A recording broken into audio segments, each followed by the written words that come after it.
Ketua Umum PDI Perjuangan Megawati Soekarno Putri dalam Rakernas kemarin menyatakan telah memberi tugas kepada Basuki Cahayapurnama atau Ahok. Namun Megawati tidak menyebut secara detail tugas Ahok ke depan. Ungkapan Megawati muncul di tengah rumor Ahok akan maju di pemilihan gubernur Sumatera Utara. Sekarang beliau bersama kita sudah keluar dari pemerintahan, lalu bilang pada saya, Ibu minta tugas. Oke, sudah ada tugasnya. Sementara saat ditanya, Ahok menyebut Megawati memintanya membantu calon kepala daerah dari PDIP yang maju di pilkada. Mengenai pulangnya maju di Pilgub Sumatera Utara, Ahok menyerahkan pada organisasi. Namun saat ini tidak ada penugasan dari DPP untuk Ahok maju di pilkada 2024. Saya pikir itu sih teman-teman sana ya yang ngomong ya. Ya saya sih terima kasih sih mereka percayakan gitu.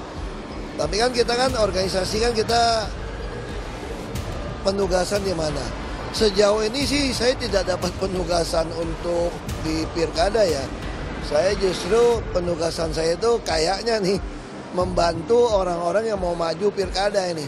Makanya saya masuk ke Komisi 2 ini. Tapi Pak, kalau ditugaskan apakah siapa? Ya kita secara organisasi ya pasti disiplin organisasi ya. Tapi sekali lagi sejauh ini nggak ada penugasan ke sana. Seperti diketahui sebelumnya, menantu Jokowi yang juga kader baru Partai Gerindra, Bobi Nasution, digadang-gadang akan maju di Pilgub Sumatera Utara. Dia mendapat surat tugas dari Partai Golkar. Bahkan Bobi mengaku tidak perlu mendaftar sebagai calon gubernur karena sudah mendapatkan surat tugas. Yang diinfokan ke kami, yang diinformasikan kepada kami yang namanya sudah diberi surat tugas, pas ditanyakan kemarin, ini perlu daftar lagi nggak usah, karena sudah mendapat surat tugas. Dengan majunya Bobi, maka secara langsung akan berhadapan dengan Gubernur Petahana Edi Rahmayadi. Akankah Ahok juga akan diterjunkan di Sumatera Utara untuk melawan Bobi Nasution? Tim Liputan Kompas TV.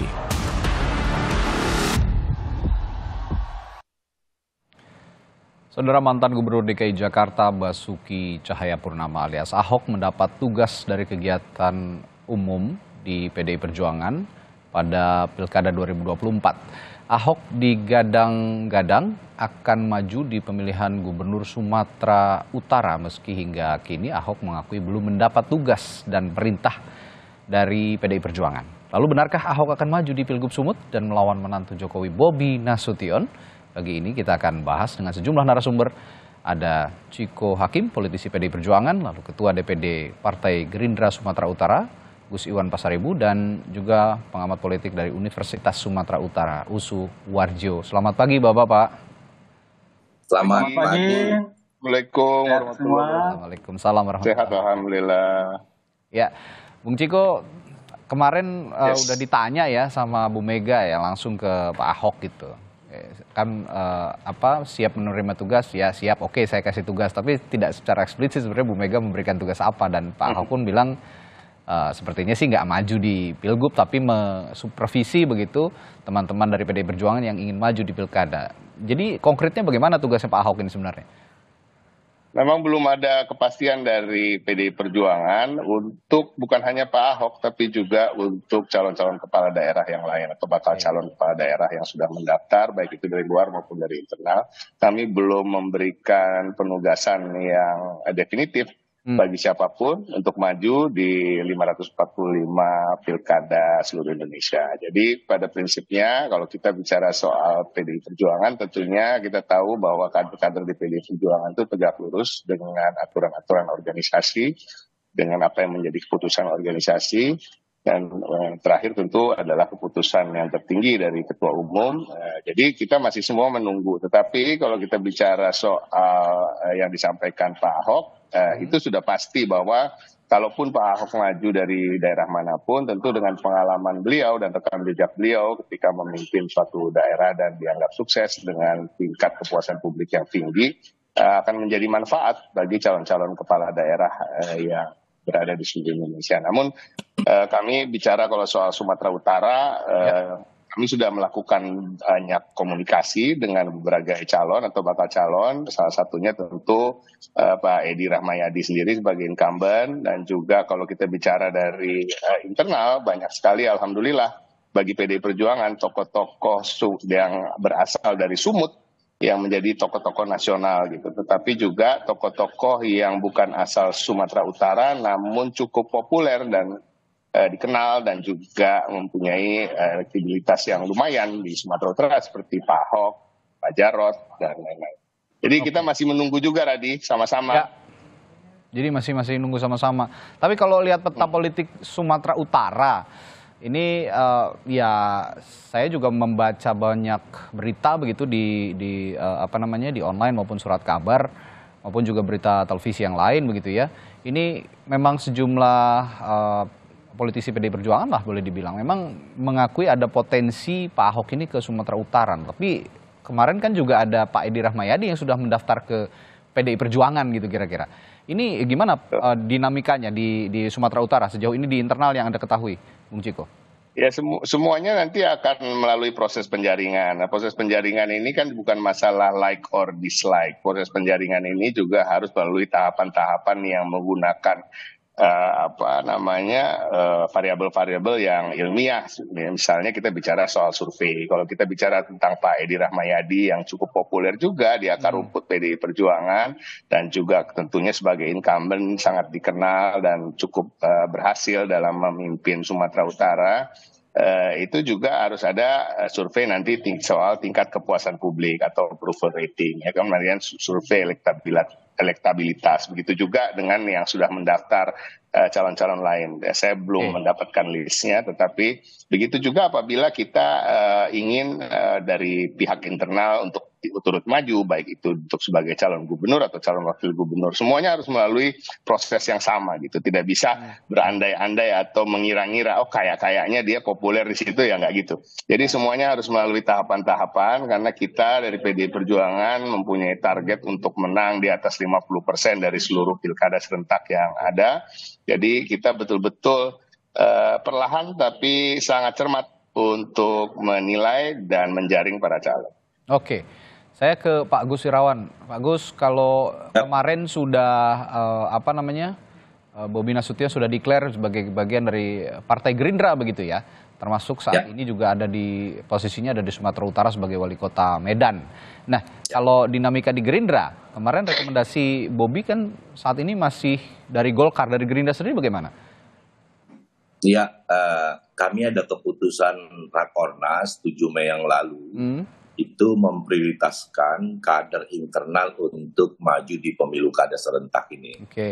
Lalu Bobi memang sejak awal ada di radar kami untuk menjadi seorang calon potensial gitu ya. Dan memang sejak beliau dulu kita usung bersama PDIP dan beberapa partai lain sebetulnya di Wali Kota Medan, komunikasi kita dengan Pak Bobi ini sangat intensif gitu ya. Dan beliau sangat aktif untuk hadir di setiap acara-acara Gerindra. Nah, minggu lalu beliau kemudian mendaftar lebih awal dulu sebagai kader, lalu kemudian lanjut mendaftar sebagai bakal calon gubernur Sumatera Utara melalui Gerindra sebagai kader sudah, sehingga sebetulnya itu sudah sebuah kendala sebagai kader itu sudah terjawab. Dan beliau menjadi salah satu calon potensial untuk kami usung nanti di Pilgubsu. Tentu nanti keputusan final adalah berada di Ketua Umum Pak Prabowo tentu saja. Kalau kemarin juga menyimak statement dari Ketua Umum Partai Golkar Pak Erlangga Hartarto, ini kayaknya prioritas untuk berbagai pilkada di daerah nanti November mendatang itu akan melanjutkan begitu skema politik yang pernah dilakukan juga di tingkat nasional dengan Koalisi Indonesia Majunya. Nah, kalau untuk di Sumatera Utara dari Gerindra sendiri, koalisi dan komunikasi yang sudah dibangun dengan partai-partai politik di Sumatera Utara dengan siapa saja sejauh ini? Ya, ada semangat bersama sebetulnya untuk terus bersama di Koalisi Indonesia Maju di setiap pemilu kada, juga yang termasuk di Sumatera Utara. Kita berkomunikasi lintas partai, meskipun tentu juga dengan partai-partai di luar Koalisi Indonesia Maju kita lakukan juga komunikasi gitu ya, karena tidak persis sebetulnya Pilpres kemarin dengan pemilu kada yang akan datang ini gitu. Tapi memang prioritasnya adalah kita lakukan komunikasi sejauh mungkin untuk berkoalisi di pemilu kada dengan mempertahankan Koalisi Indonesia Maju dengan mengajak juga partai-partai di luar koalisi. Oke. Begitu. Baik. Untuk nama Bobi Nasution sendiri, Pak Agus, ini potensinya sejauh mana bisa menyaingi calon-calon lainnya? Kita ketahui nama-nama besar kan juga masuk ya. Mungkin juga nanti Pak Ahok akan masuk. Sepertinya saya juga membacanya cukup serius ini wacana Ahok ada di Pilkada Sumatera Utara. Belum lagi dengan incumbent Pak Edi Rahmayadi. Bagaimana potensinya sejauh ini? Sebesar apa kepercayaan diri Partai Gerindra untuk mengusung Bobi sebagai calon gubernur? Kami sebetulnya bagus ya bahwa kemudian banyak tokoh-tokoh nasional, misalnya Ahok juga katakanlah maju di Sumut. Pilihan bagi masyarakat Sumut kan menjadi lebih banyak gitu ya. Tetapi tentu kami tetap sangat percaya diri Bobi adalah salah satu calon paling potensial. Mengingat beliau sekarang sebagai wali kota Medan. Untuk diketahui Medan itu hampir 20% pemilih di Sumut itu ada di Medan. 1,8 juta gitu ya. Dan keberhasilan beliau di memimpin kota Medan itu dirasakan betul oleh masyarakat di Medan dan juga tentu secara umum di Sumatera Utara bisa dilihat gitu ya. Nah, karena itu kami sangat percaya diri Pak Bobi ini akan bisa memenangkan kontestasi nanti di pemilu kada Pilgubsu yang akan datang. Dan tapi saya kira siapapun tokoh-tokoh tadi yang disebut bagus itu supaya untuk banyak pilihan bagi masyarakat di Sumatera Utara. Oke. Saya ke Pak Warjo. Pak Warjo, kalau lihat nama-nama tadi ya, mungkin akan ada Ahok, akan ada Bobi Nasution, lalu juga dilanjutkan dengan Pak Edi Rahmayadi, belum lagi ada Musara Jeksah begitu yang juga punya intensi untuk maju di Pilkada Sumatera Utara. Anda melihat analisis Anda kandidat yang kuat di Pilgub Sumut kali ini, siapa saja yang paling potensial, Pak Warjo? Ya, yang pertama terima kasih atas waktu dan kesempatannya ya. Saya langsung memberikan satu perspektif. Kalau kita lihat misalnya beberapa pilkada sebelumnya, demikian juga dengan tren suara di pemilu legislatif kemarin, dan kemudian juga rekam jejak ya kepala daerah yang ada di Sumatera Utara. Maksud saya itu apakah kemudian nanti Bobi atau kemudian misalnya gubernur yang lama Pak Edi Rahmayadi misalnya, atau bahkan wakilnya Musara Jeksah. Saya kira yang paling berpeluang kalau melihat kondisi seperti ini, maka pilihan politik Gerindra dan barangkali nanti plus juga Golkar itu kepada Bobi menurut saya itu pilihan yang sangat rasional. Karena apa? Pertama, Bobi memang punya rekam jejak untuk konteks pembangunan di Kota Medan yang sekarang ini sedang dipromosikan gitu. Jadi ini mempunyai nilai lebih gitu. Yang kedua saya kira jejak pemilu legislatif yang lalu di dalam 2024 yang lalu ini kan ini kita bisa melihat bahwa elit-elit Jakarta ya baik ketua umum partai-partai pendukung pemerintahan sekarang itu kan dalam setiap kampanye selalu mengkampanyekan bahwa Bobi lah calon yang punya potensi untuk dipilih, dan perkiraan kita tepat ya, karena memang itu pilihan rasional menurut saya gitu.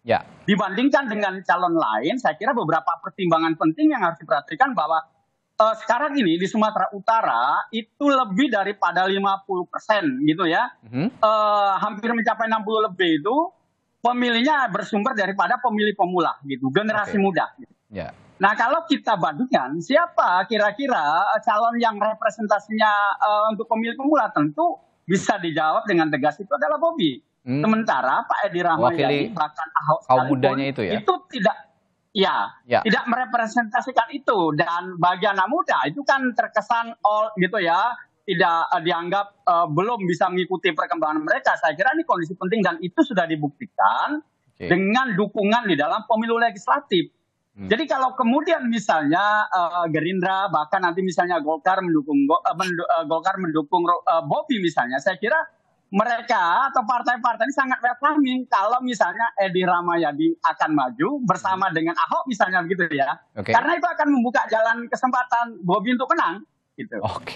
Yang ketiga saya kira kalau kita lihat di dalam konteks gitu ya, pilihan pemilih berdasarkan wilayah, misalnya katakanlah kita bisa lihat dulu di pemilu atau pilkada pilgubsu yang lalu 2018 itu Edi Rahmayadi banyak didukung oleh suara pemilih Islam terutama di pantai timur.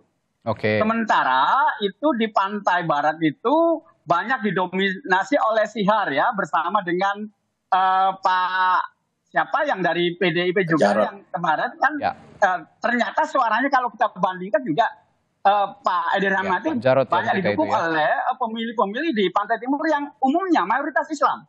Jadi kalau katakanlah digabungkan kembali Edi Rahmayadi dengan Ahok misalnya, yang kita tahu, ya harus kita akui bahwa pilihan politik mayoritas di Sumatera Utara tidak bisa dipisahkan dalam konteks basis beragama gitu. Jadi ini menjadi sebuah kunci. Siapapun yang melihat ini sebagai suatu potensi, dan kita lihat ya beberapa wilayah misalnya siapa yang suara terbanyak itu ada di Medan, tadi sebutkan Pak Gus Irawan, kemudian Deli Serdang, kemudian Binjai, dan demikian juga Langkat, ditambah dengan wilayah lain itu kan mayoritas para pemilihnya itu pemilih Islam yang mereka potensi suaranya itu sangat besar sekali. Jadi sebenarnya di luar itu tentu saja akan muncul harapan masyarakat publik ya. Misalnya ada alternatif. Suara katakanlah calon-calon yang lebih muda dibanding yang sebutkan katakanlah di samping Bobi gitu ya.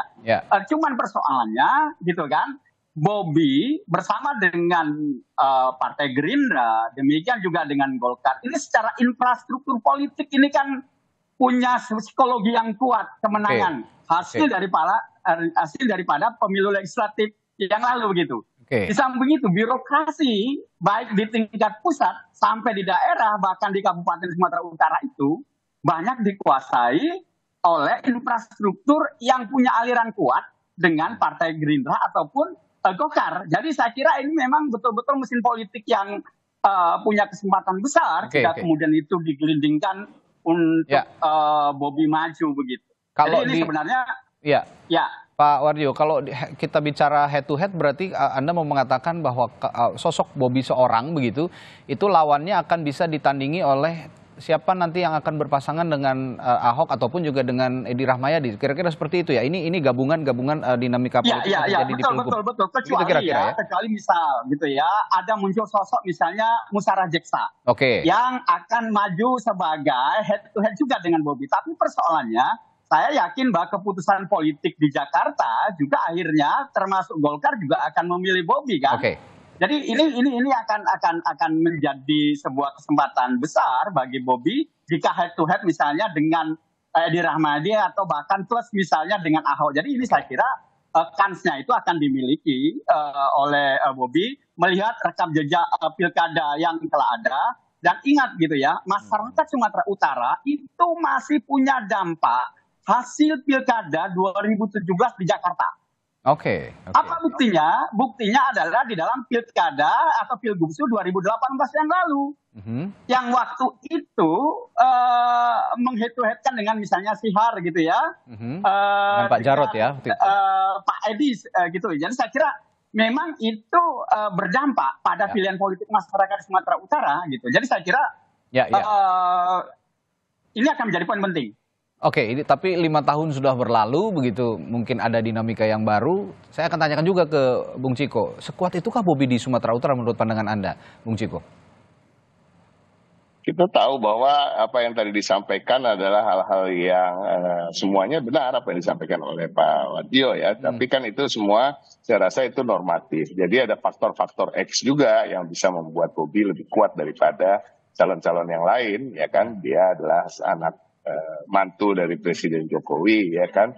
Terlebih Bobi juga dibesarkan partai Anda begitu Bung Ciko? Ya itu juga faktor X-nya ya. Biasanya kalau kader-kader X PDI Perjuangan itu memang di tempat lain bersinar dia. Ya. Oke. Jadi itu kan.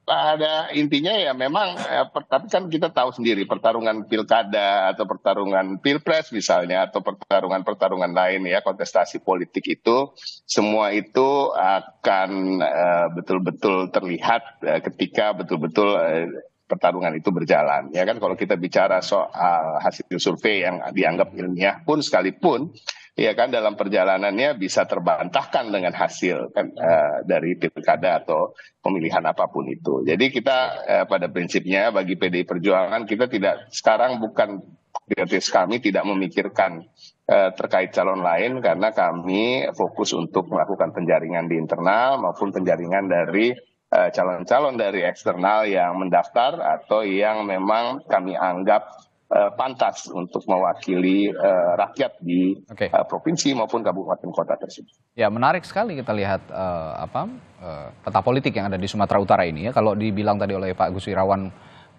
kurang lebih 2 juta ya, kalau saya tidak salah tadi Pak ya, ada pemilih Sumatera Utara itu ada di Kota Medan, dan jika kita melihat keseluruhan dari 10.853.940 pemilih di Sumatera Utara mengacu pada pemilu 2024 kemarin. Tadi kalau dilihat dari dinamika yang terjadi di Sumatera Utara yang dipaparkan Pak Warjo juga, komposisi partai ini juga sangat menentukan untuk bisa memenangkan jagoannya masing-masing di Sumatera Utara. Nah, saya akan menanyakan juga kalau begitu nanti ke Pak Gus Irawan setelah jeda, siapa kira-kira yang bisa mendampingi Bobi, siapa yang juga bisa bersanding dengan Bobi untuk menguatkan posisi Bobi di Sumatera Utara untuk konteks pilkada Sumatera Utara. Saya akan tanyakan ini ke Partai Gerindra setelah jeda di Sapa Indonesia Pagi. Tetaplah bersama kami.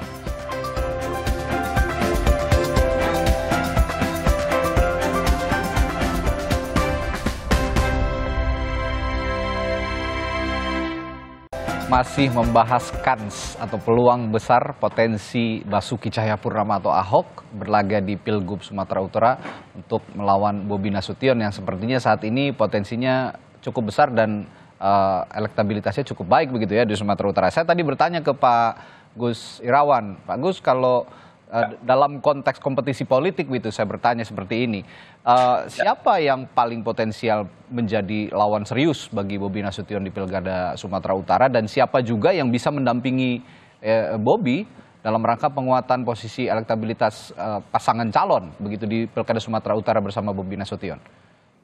Ya, tapi jangan disebut lawan lah kayak kita mau berantem gitu ya. Mungkin kontestan ya. Kontestan ya, kompetitor lah, ya, kompetitor lah. Kompetitor, oke. Ya. Kami sih tidak terlalu pusing dengan siapapun lah kompetitornya gitu ya. Karena kami meyakini betul Pak Bobi Nasution tadi saya kira Pak Warjo sudah menggambarkan, menambahkan apa yang saya sampaikan. Memang potensinya hari ini sangat besar gitu ya.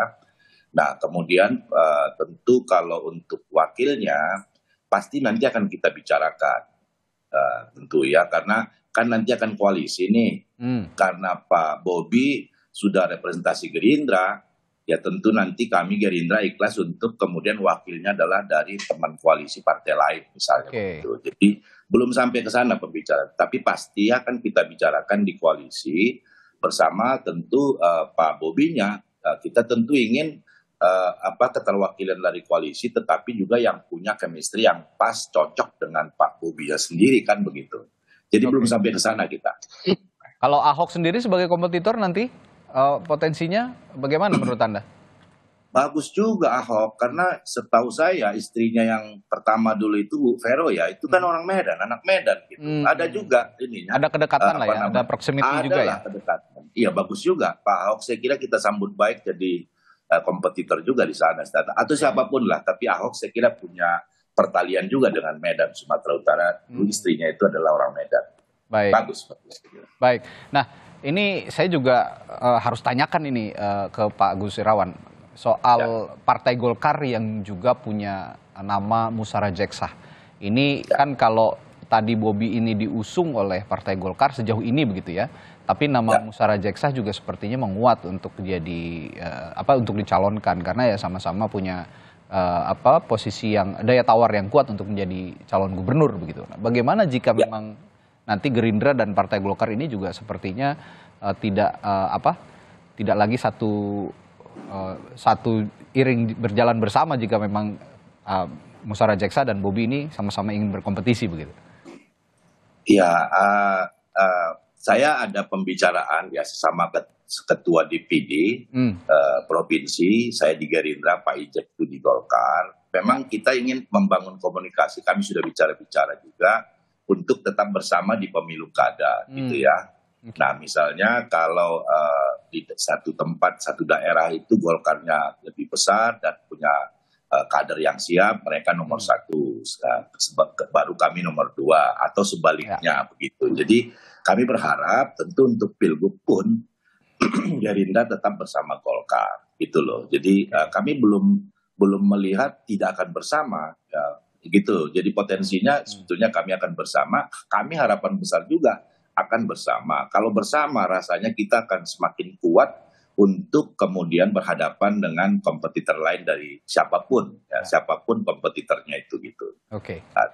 Kami belum berpikir untuk kemudian kalau tidak bersama. Oh, Mas, karena sejauh ini masih seiring jalan begitu kira-kira? Masih, Mas. Akan bersama lah saya kira lah. Oke. Ini menarik, peta politiknya nanti akan dilihat karena ya saya lihat Ijek juga punya intensi untuk menjadi calon gubernur juga di Sumatera Utara. Tapi ya itu tadi dinamisme politik akan kita pantau terus, dan seperti yang dinyatakan oleh Pak Gus Irawan saat ini sih sejauh ini masih seiring sejalan gitu kira-kira. Karena Pak Ijek sendiri kan bersama Bobi mendapatkan penugasan yang sama sebetulnya. Betul. Jadi Pak Ijek melakukan itu tentu dalam rangka ada penugasan itu juga. Jadi ya benar juga apa yang dilakukan Pak Ijek gitulah. Tapi nanti saya yakin pada saat keputusan partai semua akan ikutlah menurut saya. Okay. Dan itu yang kami bicara juga. Gak lurus begitu ya dalam untuk mengikuti keputusan partai. Baik, saya ke Pak Warjo lagi. Pak Warjo, ini saya harus tanyakan karena tadi juga sempat saya singgung ke Bung Ciko ini. Posisi PDI Perjuangan. Saya agak paham kenapa wacana Ahok atau Basuki Cahayapurnama ini muncul kemudian untuk bertarung di Pilkada Sumatera Utara. Di samping juga memang ada nama Pak Edi Rahmayadi yang sudah terlebih dahulu mendaftarkan diri menjadi calon gubernur dari PDI Perjuangan. Nah, Pak Warjo, saya ingin tanyakan begini, PDI Perjuangan apakah juga punya pride gitu ya di Sumatera Utara melihat ada wacana Ahok ini masuk, mengingat ya Bobi Nasution ini juga sebelumnya juga kader PDI Perjuangan, dan PDI Perjuangan yang membuktikan bahwa tanpa keluarga Pak Jokowi pun PDIP bisa survive gitu kira-kira. Bagaimana Anda melihat atau menganalisis hal ini, Pak Warjo? Iya, yang pertama tentu kita memang harus apresiasi ya bahwa PDIP itu punya kader-kader untuk menjadi pemimpin baik di tingkat pusat ataupun termasuk di daerah, termasuk di Sumatera Utara dan bahkan juga termasuk Ahok ya. Tetapi dalam politik, terutama di pilkada, ini kan kita harus rasional dan praktis, terutama partai-partai gitu ya. Saya melihat sayang juga, misalnya PDIP kok masih menggunakan pola yang lama gitu ya, tidak menggunakan pendekatan-pendekatan baru, misalnya mencari tokoh alternatif. Contoh misalnya, ini agak ekstrim saya bilang, misalnya katakanlah jika kemudian menarik-narik misalnya Musara Jeksa nanti gitu ya, menjadi calonnya PDIP jika kemudian tidak dipilih oleh Golkar. Tapi ini kan sesuatu yang sulit. Karena apa? Memang kalau kita dari sisi rekam saja, Sumatera Utara ini kan memerlukan tokoh, terutama tokoh muda untuk pembangunan gitu. Harus kita akui bahwa sepanjang masa pembangunan di masa Edi dan termasuk juga Musara Jeksa, Sumatera Utara ini kan sebenarnya belum mendapatkan satu sentuhan ya kualitas pembangunan yang maksimal gitu dibandingkan dengan wilayah-wilayah lain di provinsi lain yang sudah maju. Oleh karena itu, psikologi orang-orang di Sumatera Utara terutama dan plus generasi mudanya yang kita tahu sebagai pemilih terbanyak itu menginginkan itu. Nah ini sosok itu tidak muncul ya kalau saya melihat itu terutama di PDIP gitu. Maka kalau misalnya ada partai lain yang mungkin nanti bisa menggusung calon gitu ya yang alternatif itu, saya kira itu juga bisa dipertimbangkan. Cuman mereka juga akan tetap menghadapi tembok besar gitu ya, kekuatan partai-partai pendukung Bobi nanti misalnya begitu, dari Gerindra, dari Golkar dan partai-partai yang lain. Karena apa? Mereka semua ini punya jaringan struktur kekuasaan di level atas sampai dengan di birokrasi di daerah gitu. Bayangkan mereka kader-kader partai ini menjadi mesin politik yang bisa sangat kuat jika kemudian misalnya Bobi dicalonkan gitu ya. Nah, bagaimana misalnya dengan musyawarah jeksa? Saya kira memang ini harus dibangun juga strategi. Misalnya menurut saya sih tidak strategis kalau nanti Bobi digabungkan dengan musyawarah jeksa. Karena apa? SDM-nya akan terkumpul di satu titik.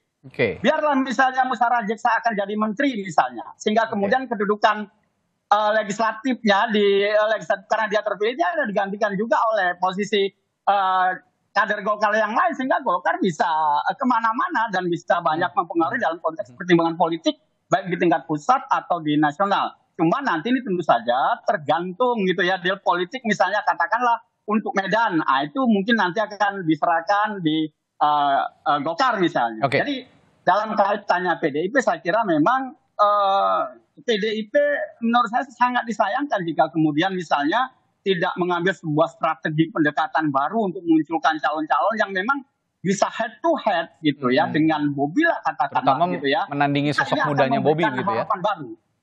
Iya gitu. Karena kalau pilihan yang lama saya kira banyak masyarakat Sumatera Utara juga yang sudah apalagi posisi dulu yang jadi kemenangannya katakanlah Edi Rahmayadi itu sudah diambil alih oleh Gerindra, Golkar melalui Bobi itu terutama dukungan masyarakat Islamnya itu. Oke. Lalu saya juga harus bertanya seperti ini, artinya PDIP di Sumatera Utara ini juga agak terjepit begitu. Anda mau mengatakan begitu ya? Mau mengusung Bobi juga seperti itu gitu ya. Kenapa? Mau mengusung Bobi juga sepertinya ada pride khusus begitu ya.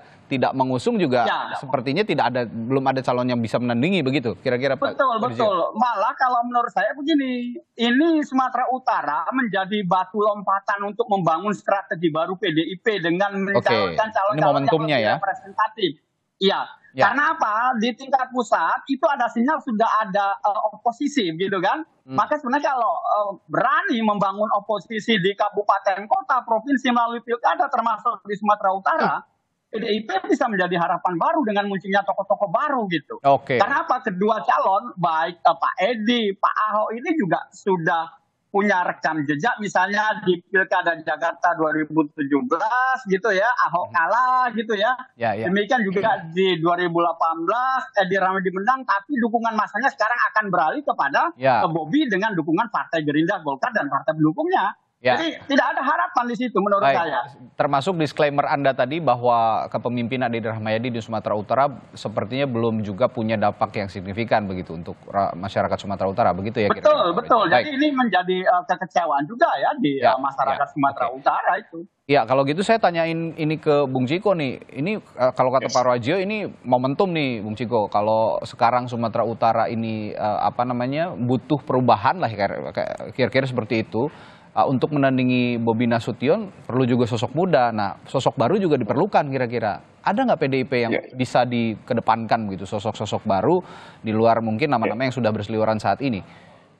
Kita hargai apa yang menjadi pendapat Pak Warjio, tapi tentunya nanti kan dalam proses ya seperti saya sampaikan tadi ada survei-survei yang harus kita gelar dulu ya kan, walaupun dan setelah hasil survei tentunya ada juga hasil survei ini kan tidak final dalam artian kita menjadi putus asa bila hasil surveinya di bawah apa yang kita harapkan. Tapi tentu dengan hasil survei kita bisa tahu di mana-mana apa saja yang bisa ditingkatkan dalam waktu sekian bulan gitu misalnya. Nah, tapi terkait dengan penjaringan di Sumatera Utara khususnya, tentu kita sangat terbuka. Jadi banyak hal juga yang mungkin saya tidak bisa sampaikan di sini, komunikasi dengan siapa saja yang kita lakukan kan itu ya. Tapi saya bisa pastikan nama-nama yang disebut semua ada komunikasi dengan kita, mungkin kecuali dengan Bobi ya. Jadi kalau Radi tadi bilang, kalau tadi saya ingin mengkoreksi dulu. Ada disclaimer dulu nih ya. Saya mau koreksi dulu apa Radi bilang, kalau PDI Perjuangan mau mencalonkan Bobi, itu tidak pernah terpikir Radi. Gitu ya? Sama sekali tidak pernah terbersit ya? Tapi ini bukan artinya kita mengecilkan partai lain yang mencalonkan Bobi. Ini ada masalah dengan partai-partai lain, apalagi dengan Partai Gerindra. Tetapi tentunya kan kita semua mengetahui kan bahwa dari pihak Bobi dan khususnya secara umum keluarga Presiden Jokowi ini kan yang telah meninggalkan kita. Masalahnya yang di situ. Jadi dan kita tahu bahwa PDI Perjuangan adalah partai yang tegas, partai yang memang kalau sudah mengatakan tidak, iya dan lain-lain. Nah, jadi kita itu udah tidak menjadi opsi dan tidak pernah terpikir oleh kita untuk mencalonkan Bobi Nasution. Nah, tapi kembali lagi ya saya sampaikan bahwa banyak hal yang terkait dengan strategi tentu kita nggak bisa buka di sini dan dengan siapa saja kita melakukan komunikasi. Jadi seperti juga disampaikan oleh Ahok, sampai hari ini pun beliau juga belum ditugaskan untuk memaju sebagai calon kepala daerah dari manapun gitu ya. Tetapi kalau kita bicara soal Pak Edi Rahmayadi misalnya ya tetap agak sulit kalau kita mengecilkan atau menafikan posisi beliau sebagai incumbent, karena di mana-mana incumbent biar bagaimanapun juga mempunyai kans yang cukup besar. Dan kalau kita bilang ada kekecewaan masyarakat, tentu ada. Dimanapun incumbent itu berada, sesukses apapun ada pro dan kontra. Namun tentu sebagai incumbent ada kekuatan-kekuatan tersendiri yang lebih unggul daripada calon-calon lain. Ya, ini yang juga akan saya tanyakan ke Pak Agus Irawan terakhir nih, Pak Agus Irawan. Saya pikir ada betulnya juga Bung Ciko mengatakan bahwa kekuatan incumbent ini juga tidak bisa diremehkan. Ada sosok Edi Rahmayadi yang sepertinya akan juga maju gitu. Nah, untuk mengcounter ataupun untuk mengimbangi kekuatan incumbent ini, apa yang bisa Bobi Nasution jual? Apa yang bisa Bobi Nasution unggulkan? Yang juga bisa Bobi Nasution janjikan kepada rakyat Sumatera Utara bahwa kepemimpinan Edi Rahmayadi yang sebelumnya ini bisa diperbaiki oleh dirinya. Kira-kira apa yang bisa dikedepankan? Yang pertama saya ingin koreksi, hari ini tidak ada incumbent. Yang ada incumbent itu Bobi, justru wali kota Medan. Karena Gubernur Sumut itu udah lebih setahun lalu berakhir. Sudah berlahir memang, betul. Sudah. Nah, lalu kemudian yang kita sebetulnya sih nggak terlalu sulit. Orang, fakta sudah lihat bagaimana Pak Bobi memimpin kota Medan gitu ya. Tadi Pak Warjo secara panjang lebar juga menyampaikan bahwa potensi Bobi sebagai anak muda mewakili milenial, bahwa Sumut pemilihnya itu 60% milenial. Dan yang lain adalah bahwa Sumatera Utara ini begitu luasnya, Mas, 33 kabupaten kota. Ya, memang butuh sosok muda untuk memimpin Sumut. Orang muda itu kan memiliki energi besar. Sebetulnya bukan soal muda dan tua gitulah, tapi pemimpin di Sumut itu dengan wilayah yang sedemikian luas butuh energi besar untuk bisa kemudian mengelilingi melihat situasi di 33 kabupaten kota. Nah, karena itu kami sangat yakin betul Pak Bobi ini tadi beliau memimpin Medan berhasil, nyata perubahan yang masyarakat bisa lihat begitu. Lalu kemudian Medan itu dominasi pemilih ada di Medan. Dan tadi tentu beliau sebagai keterwakilan anak muda, pemilih di sana itu didominasi anak muda begitu. Dan karena itu kami yakin apalagi nanti kemudian kita koalisi dengan pemetaan yang disampaikan oleh Pak Mas Warjo tadi, saya kira memang potensinya sangat besar gitulah. Dan kami yakin beliau akan bisa, kami akan bisa membawa Bobi nanti untuk benar-benar memimpin Sumatera Utara. Baik, baik. Kalau begitu untuk Anda warga Sumatera Utara ada 10.800.000 lebih warga Sumatera Utara yang akan memilih nanti di Pilkada Sumatera Utara, bersiap untuk melihat etalase calon pemimpin yang menjadi pilihan Anda semua, sehingga nanti pilihan Anda semua ini bisa memperbaiki Sumatera Utara ke depannya yang sudah tadi dibahas bersama bahwa saat ini Sumatera Utara masih jadi PR, begitu banyak yang masih menjadi PR yang harus diperbaiki ke depannya. Terima kasih narasumber saya pagi hari ini, ada politisi PDI Perjuangan Ciko Hakim, lalu juga Ketua DPD Partai Gerindra Sumatera Utara Agus Irawan Pasaribu, serta pengamat politik dari Universitas Sumatera Utara Pak Warjo. Terima kasih Bapak-Bapak, sehat selalu. Sampai ketemu lagi ya Pak. Terima kasih, sama-sama. Sampai jumpa lagi. Sampai jumpa.